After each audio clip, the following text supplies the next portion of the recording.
Assalomu alaykum, hurmatli ijtimoiy tarmoq foydalanuvchilari. Mana endi kanalimga sekin-sekin videolar qo'yishni boshladim. Bundan oldingi videolarimda ham aytganimdek, kanalim yangi.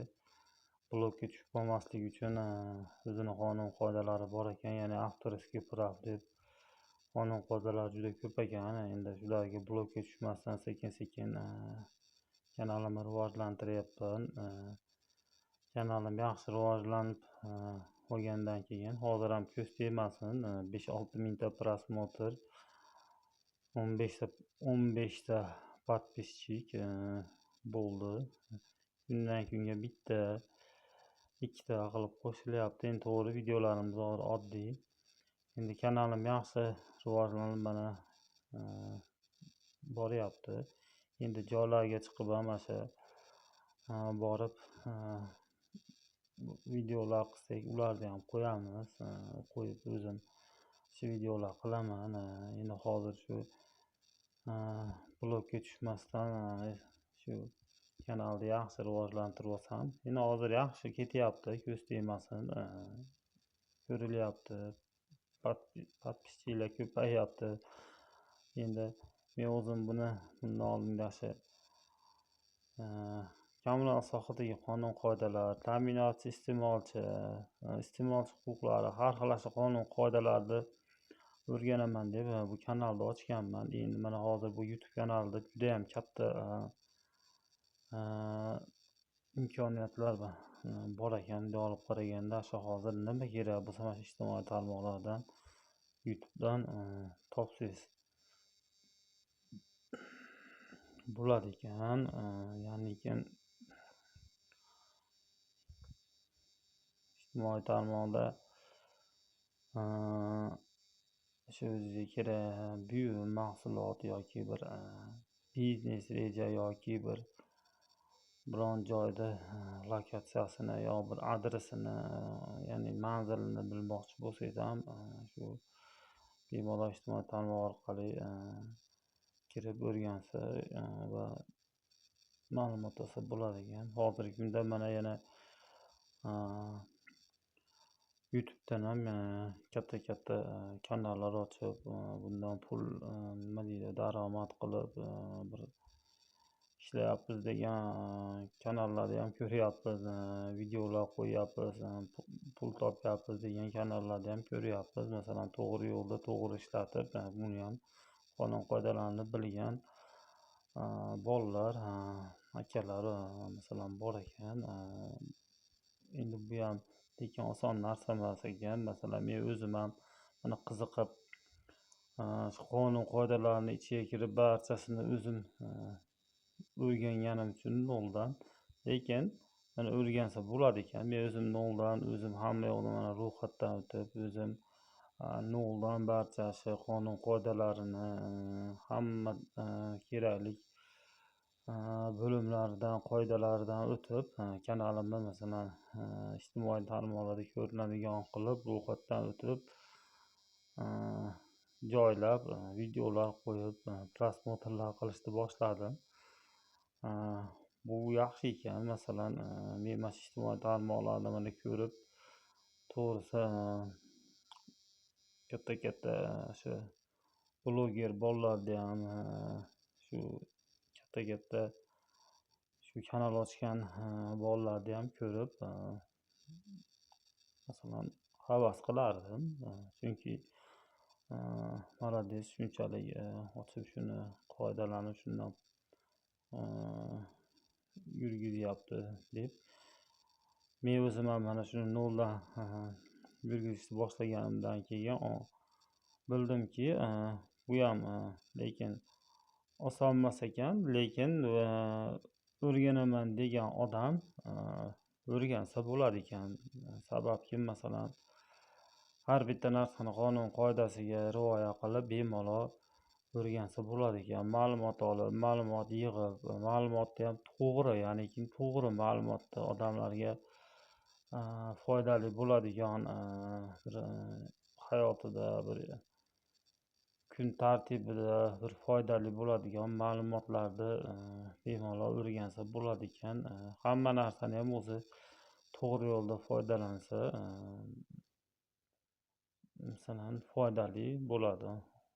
Masalan, ijtimoiy tarmoqda ham, bu ijtimoiy tarmoqdan tashqari boshqa narsani ham to'g'ri yo'lda foydalansa to'g'ri bo'lar ekan. Men masalan shu kanalni mana ochib qiziqqanim, menga nima deydi, ko'p mana shu kommunal sohadagi nimalardan tashqari ham juda ko'p bir ma'lumotlarni olib o'rgandim. Masalan, o'zim uchun foydali. Masalan, oddiy misol bir chetga borib sayohat qilmoqchi bo'lsak ham, sayohatga borib bir dam olib kelmoqchi bo'lsak ham, shu ijtimoiy tarmoq orqali bemalol qaysi davlatga borib, qanday sharoitda, qanday dam olib, qanday nima deydi, xizmatlari bor ashlarni ham bemalol ko'rsa bo'ladi ekan. Masalan, ijtimoiy tarmoq orqali oddiy misol mana YouTube'ga qo'yayotgan videolarni ham ko'rib turib, biron bir davlatga borib dam olib kelmoqchi bo'lsangiz ham bemalol shuni o'zingizga o'rganib olsangiz bo'ladi ekan. Endi oldinlari to'g'risi ko'rardik, uncha e'tibor ham bermardik. Sababkim haligi odam qiziqqandan keyin sekin-sekin keyin o'zi foydalanib borishni boshlagandan keyin uni yana ham ichiga kirib tushunib boradilar ekan. Qonun qoidalarini o'rganib, videolar joylaganingizdan keyin bu narsalarni to'g'ri yo'lda ishlasa judayam katta nima deydi, imkoniyatlar bor ekan. Chunki hozirgi kunda judayam ijtimoiy tarmoqlar qulay. Faqat masalan to'g'ri yo'lda uni ko'rib, o'rganib, to'g'ri yo'lda masalan biznes qilaman degan odamga ham juda qulay ekan. Bironta narsani olib sotib olaman, xarid qilaman desa ham shu YouTube'da video qilib, endi hozir pul topayotgan mana blogerlar, mana akalar, ukalar qo'yib chiqyapti. Masalan, ancha pul topdim deb videolari chiqyapti. Endi bu narsalarni ham sekin-sekin etapma-etap mana o'rganib boryapmiz. Masalan, hali yangimiz. O'rgangan sarimiz masalan ularni ham gapirgan gaplari to'g'ri bo'lib chiqyapti. Sababki to'g'ri yo'lda, to'g'ri maqsadda foydalanayotganlari insonlarga to'g'ri bir foydali ma'lumot berayotganlari o'zini rivojini topib, o'zini yo'lida yaxshi yuribdi. Masalan, biz ham to'g'ri yo'lda buni ijtimoiy tarmoqda foydalanib videolar qilamiz degan niyatdaman. Oz qoldi. Sekin-sekin yana bir joylarga, obyektlarga chiqib hali videolar qilaman.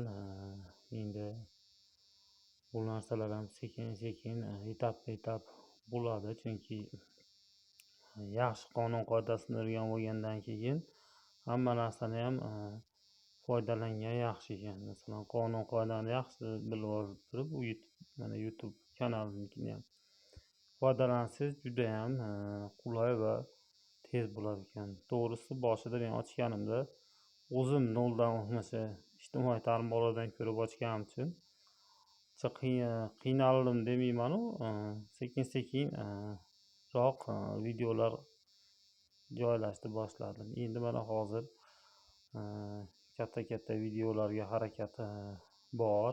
5-6 ta planlar qilib qo'yganman. Shu planlar bo'yicha videolar olib, odamlarga manfaatli bo'ladigan biznes yo'lida, qonun qoida yo'lida, bir ijtimoiy sohalar yo'lida shu odamlarga foydasi tegadigan ma'lumotlar qilishga niyat qilganman. Masalan, bu bitta sohada masalan turibmas, har xil sohalarda bemalol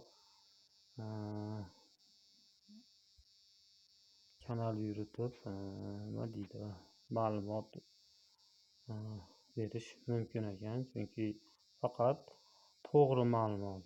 Bu ijtimoiy tarmoq chunki juda katta auditoriya, chunki bunda to'g'ri ma'lumot, foydali ma'lumot insonlarga yaxshi bo'ladi. Chunki har bitta qilayotgan ishimiz odamlarga, insonlarga foyda keltirsin. Ya'nikim qonun qoida tomondan ham bir boshqa bir biznes yo bironta bir qaysi bir sohani olsak ham shu insonlarga faqatgina foydali, umuman ziyoni tegmaydigan bir videolarni olamiz degan niyatdamiz. Hech kimga, только insonga, birovga ziyoni tegmaydigan.